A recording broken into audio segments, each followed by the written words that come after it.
Selamat pagi dan salam sejahtera bagi kita semua.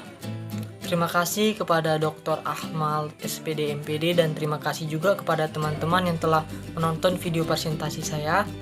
Perkenalkan, saya Andres Suganda Utapea. Pada kesempatan ini saya akan mempresentasikan materi dengan judul Pengantar Pendidikan Pancasila.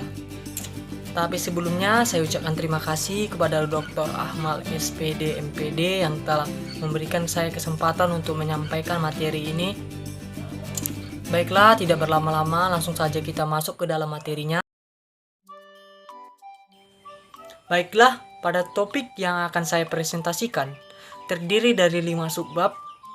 Kita bahas pertama kali yaitu subbab pertama.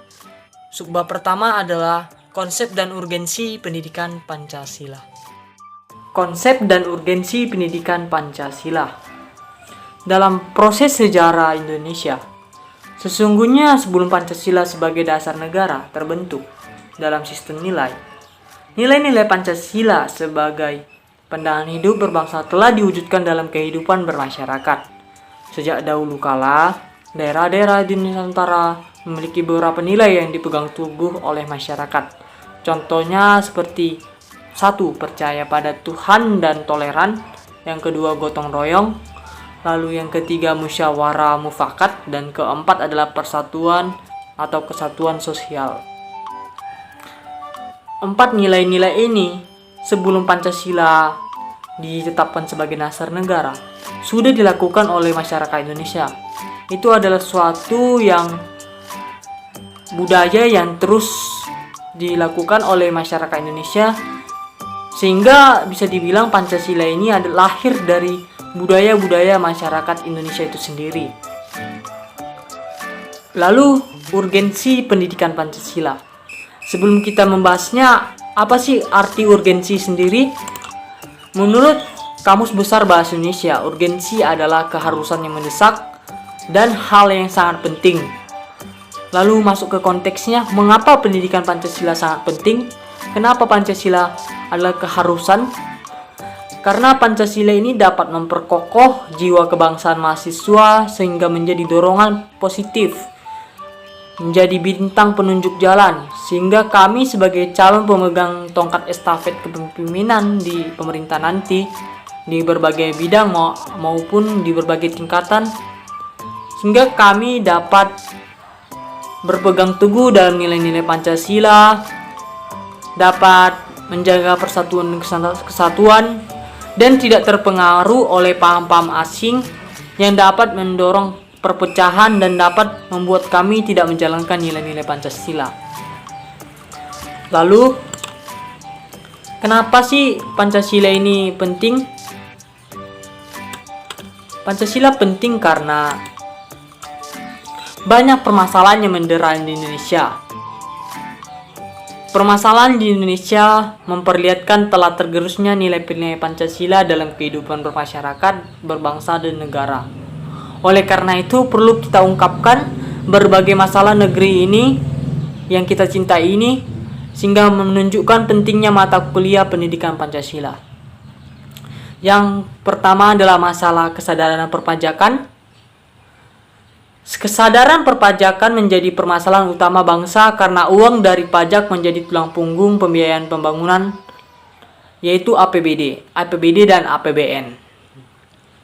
APBN pada 2016 sebesar 74,6% penerima negara berasal dari pajak.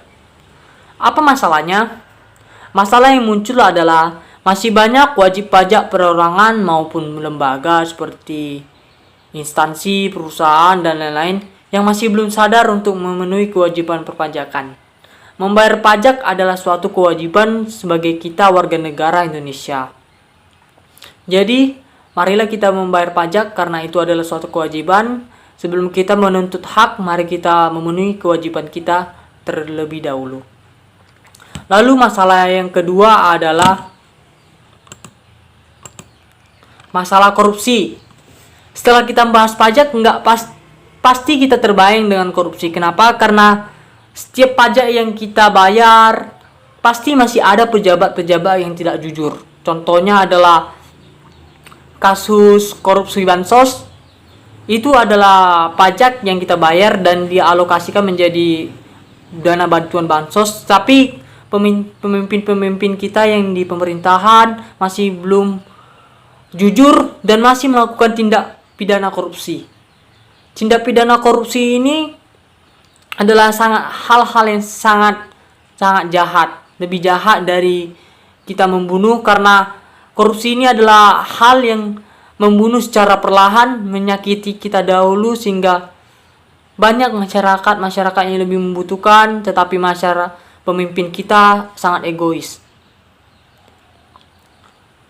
Pada masalah korupsi ini, berdasarkan dari data TI, Indonesia masih menduduki peringkat 88 dari urutan negara paling korup dunia. Itu adalah suatu prestasi yang sangat buruk. Hal itu menunjukkan bahwa masih ditemukan adanya perilaku pejabat publik yang kurang sesuai dengan standar nilai moral Pancasila. Sehingga kami sebagai generasi perlu belajar Pancasila seperti pemimpin-pemimpin kami yang korupsi, sehingga kami di masa depan nanti dapat menjadi pejabat yang amanah dan jujur. Masalah yang ketiga adalah masalah lingkungan. Kita tahu negara kita sangat luas, namun banyak wilayah itu yang rusak karena oknum-oknum yang tidak bertanggung jawab. Hutan kita dikenal sebagai paru-paru dunia, namun banyak lahan hutan yang sudah menjadi lahan perkebunan sawit, dan itu sangat merusak ekosistem dalam hutan. Banyak hewan dan tumbuhan yang rusak, mati karena kita sebagai warga negara tidak menjalankan nilai-nilai Pancasila, sehingga muncul masalah yang saya anggap ini sangat bermasalah dan perlu diperbaiki oleh kita sendiri, pemerintah, dan warga negara seluruhnya. Lalu masalah yang keempat adalah masalah disintegrasi bangsa. Disintegrasi artinya perpecahan. Sangat bermasalah kalau kita berpecah menjadi banyak kubu. Seperti kita lihat, banyak kubu yang muncul ketika ada pilkada, pilpres. Itu memunculkan permasalahan, yaitu disintegrasi. Kita ketahui masyarakat kita adalah masyarakat majemuk. Kita terdiri dari berbeda-beda suku, berbeda-beda agama, ras, dan budaya. Sehingga masalah ini muncul karena banyak kita yang tidak menjalankan nilai-nilai Pancasila, terutama sila ketiga, yaitu persatuan dan kesatuan. Lalu yang kelima, masalah bertegak hukum dan keadilan. Negara kita negara hukum, tapi banyak hukum yang tidak seharusnya dijalankan oleh aparat negara. Hukum kita itu kita kenal tajam ke bawah, namun tumpul ke atas. Itu adalah masalah yang sangat menyakitkan bagi reformasi hukum kita, sehingga itu harus diperbaiki. Kita harus menjalankan nilai-nilai Pancasila. Next, selanjutnya kita masuk ke subbab yang kedua, yaitu alasan diperlukannya pendidikan Pancasila. Kenapa sih pendidikan Pancasila penting? Kenapa kita perlu pendidikan Pancasila? Karena kita lihat di masa sekarang perubahan dan infiltrasi budaya asing. Infiltrasi artinya pencampuran yang bertubi-tubi mendatangi masyarakat Indonesia, bukan hanya terjadi dalam masalah pengetahuan dan teknologi, namun terhadap aliran mainstream dalam berbagai kehidupan bangsa. Contohnya saja terhadap budaya kita berpakaian. Kita tahu budaya timur itu pakaiannya tertutup, namun karena infiltrasi budaya asing, terutama budaya Eropa, kita lihat banyak perempuan-perempuan yang menggunakan pakaian yang tidak siap atau tidak siap bahan, sehingga itu sangat negatif budayanya, infiltrasi. Itulah kenapa kita perlu pendidikan Pancasila, karena agar budaya kita itu tidak tergerus dengan budaya asing, agar kita tetap berpegang teguh dengan budaya-budaya asli dengan budaya kita. Kita harus menjaga identitas bangsa. Budaya kita itu adalah identitas, jadi kita perlu menjaganya, kita perlu melestarikannya. Lalu korupsi itu budaya negatif yang perlu kita hancurkan, perlu kita musnahkan di negara kita. Budaya negatif itu perlu dihilangkan, budaya positif itu perlu dikembangkan. Mengapa pendidikan Pancasila ini perlu? Itulah, pendidikan Pancasila ini sangatlah baik bagi ideologi kita, sangat cocok dasar negara kita. Dengan demikian, pendidikan Pancasila diharapkan dapat memperkokoh modalitas akademi mahasiswa, antara lain kesadaran gaya hidup sederhana dan cinta produk dalam negeri. Yang kedua, kesadaran pentingnya kelangsungan hidup generasi mendatang. Yang ketiga, kesadaran pentingnya semangat kesatuan persatuan atau solidaritas nasional. Yang keempat adalah kesadaran pentingnya norma-norma dalam pergaulan. Yang kelima adalah kesadaran pentingnya kesehatan mental bangsa. Dan keenam, kesadaran tentang pentingnya penegakan hukum. Dan ketujuh adalah menanam pentingnya kesadaran tentang ideologi Pancasila. Next, kita masuk ke subbab yang ketiga, yaitu historis, sosiologis, politik pendidikan Pancasila. Yang pertama, historis pendidikan Pancasila. Presiden Soekarno pernah mengatakan begini, jangan sekali-sekali meninggalkan sejarah. Apa artinya? Apa maknanya? Maknanya adalah sejarah mempunyai fungsi penting dalam pembangunan kehidupan bangsa dengan lebih sejahtera di masa depan. Implikasinya adalah pengayaan materi perkuliahan Pancasila melalui pendekatan historis adalah amat penting dan tidak boleh dianggap remeh guna mewujudkan kejayaan bangsa di kemudian hari. Melalui pendekatan historis ini, mahasiswa diharapkan dapat mengambil pelajaran atau hikmah dari berbagai peristiwa sejarah, baik sejarah nasional maupun sejarah bangsa lain. Dengan begini, kami sebagai mahasiswa diharapkan memperoleh inspirasi untuk berpartisipasi dalam pembangunan bangsa sesuai dengan program studi masing-masing. Lalu yang kedua adalah sosiologis pendidikan Pancasila. Berbeda dengan bangsa-bangsa lain, bangsa Indonesia mendasarkan pandangan hidupnya dalam bermasyarakat, berbangsa dan bernegara pada suatu asas kultural yang dimiliki dan melekat pada bangsa itu sendiri. Bung Karno pernah menegaskan bahwa nilai-nilai Pancasila itu digali dari bumi pertiwi Indonesia. Dengan kata lain, nilai-nilai Pancasila itu berasal dari kehidupan sosiologis masyarakat Indonesia. Pernyataan ini tidak diragukan lagi karena dikemukakan oleh Bung Karno sendiri sebagai penggali Pancasila. Meskipun beliau dengan rendah hati membantah apabila tersebut sebagai pencinta Pancasila, beliau mengatakan memang nilai-nilai Pancasila ini adalah lahir dari kehidupan sosial negara kita, dari warga negara kita bersosialisasi dengan masyarakat. Sehingga Pancasila ini saya bilang adalah butir-butir dari budaya kita sendiri, masyarakat Indonesia. Lalu yang ketiga adalah yuridis pendidikan Pancasila. Yuridis adalah hukum. Negara Indonesia adalah negara hukum atau res stat, dan salah satu cirinya adalah bernuansa bisinonim, yaitu pemerintahan berdasarkan hukum, rule of law.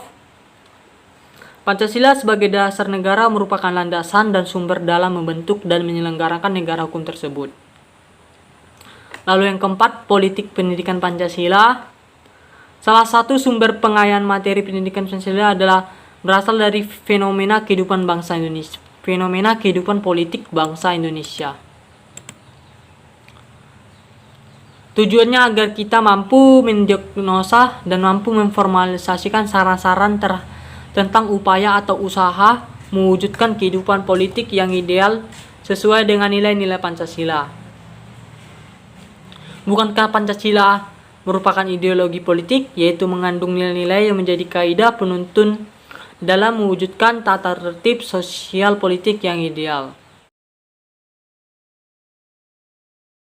Next, kita masuk ke subbab keempat, dinamika dan tantangan pendidikan Pancasila. Sebagaimana diketahui, pendidikan Pancasila mengalami pasang surut dalam pengimplementasinya. Artinya dalam pengaplikasiannya, pendidikan Pancasila itu mengalami naik turun dalam intensitas pewujudannya dalam nilai sehari-hari.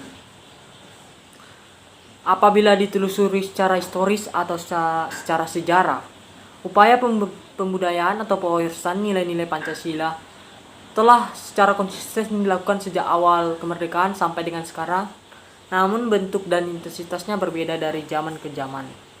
Kalau zaman dahulu, pendidikan Pancasila itu pengimplementasinya dalam semangat juang melawan penjajah, mengusir penjajah. Contohnya pada setelah kemerdekaan kita mengalami agresi militer, yaitu Belanda masih ingin memperebutkan wilayah Indonesia, ingin menjajah Indonesia untuk kedua kalinya. Pada saat itulah pendidikan Pancasila hadir untuk memberikan pemahaman kepada pemuda-pemudi Indonesia untuk terus berjuang mengusir penjajah dengan cara mengangkat senjata, dengan cara diplomasi dan sebagainya.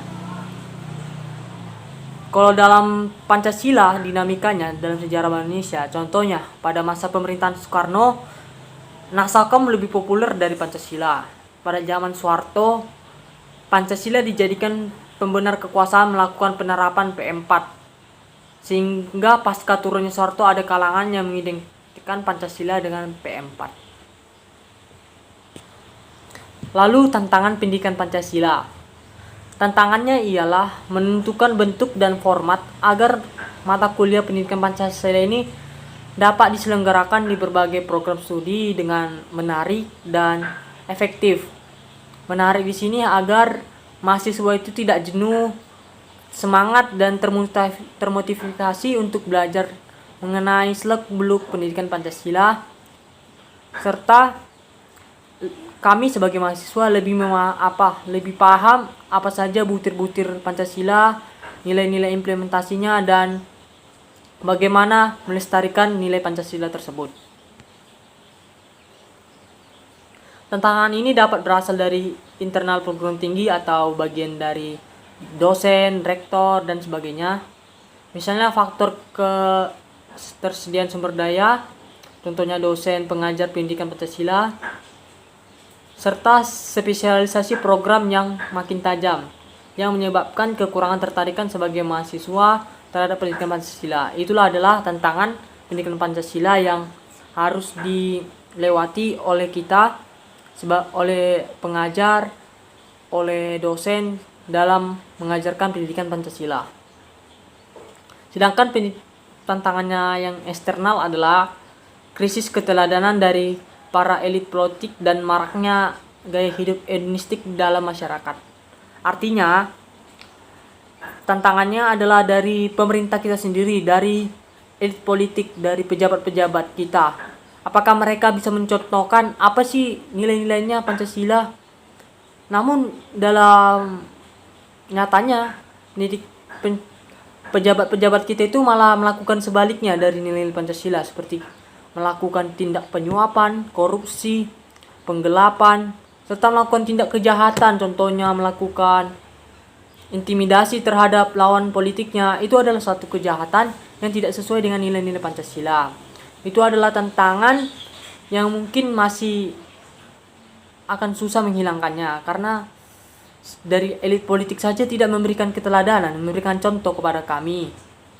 Apakah Pancasila itu memang ada atau hanya sebatas angan-angan? Next, materi terakhir adalah esensi dan urgensi pendidikan Pancasila untuk masa depan.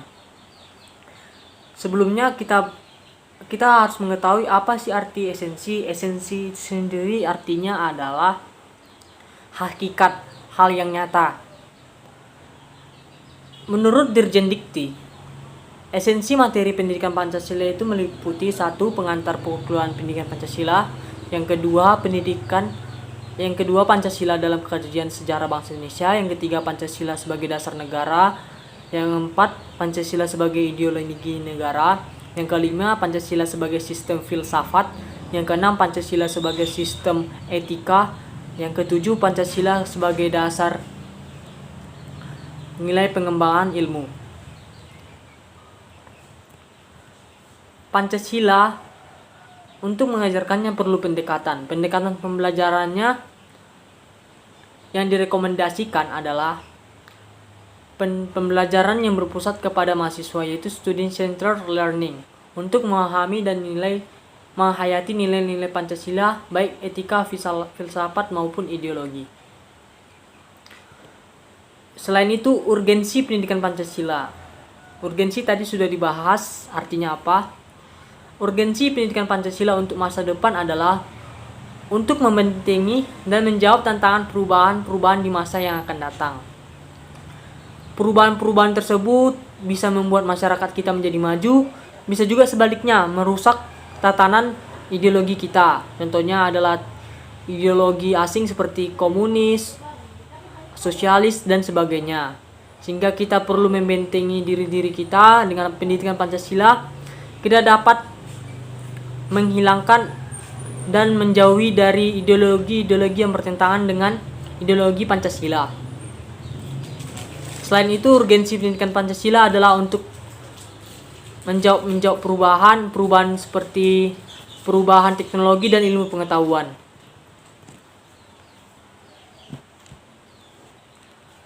Pendidikan adalah alternatif yang bersifat preventif adalah pencegahan untuk membangun generasi bangsa yang lebih baik dibandingkan generasi sebelumnya. Artinya adalah kami sebagai generasi bangsa untuk masa depan bisa menjadi pribadi yang lebih baik daripada pejabat-pejabat yang tidak amanah. Kami sebagai generasi dapat menjadi pemegang estafet untuk membawa kemajuan yang baik kepada bangsa Indonesia. Pendidikan Pancasila di perguruan tinggi merupakan suatu keniscayaan karena mahasiswa sebagai agen perubahan atau agent of change. Kami adalah inti pembangunan, artinya adalah kami adalah pusat dalam membangun negeri ini menjadi lebih maju, menjadi lebih sejahtera dari sebelumnya. Bisa dilihat di PPT tersebut, itu adalah UNRI. UNRI adalah perguruan tinggi yang menjadi tempat lahirnya pemuda-pemudi sebagai pemegang estafet kepemimpinan di masa yang akan datang. Semoga kami menjadi mahasiswa yang berkompeten, berintelektual yang tinggi. Terima kasih kepada Bapak dosen dan teman-teman yang sudah menonton video ini. Semoga presentasi saya dapat bermanfaat dan ilmu yang saya sampaikan dapat terimplementasikan dalam kehidupan sehari-hari. Terima kasih, selamat pagi dan salam sejahtera bagi kita.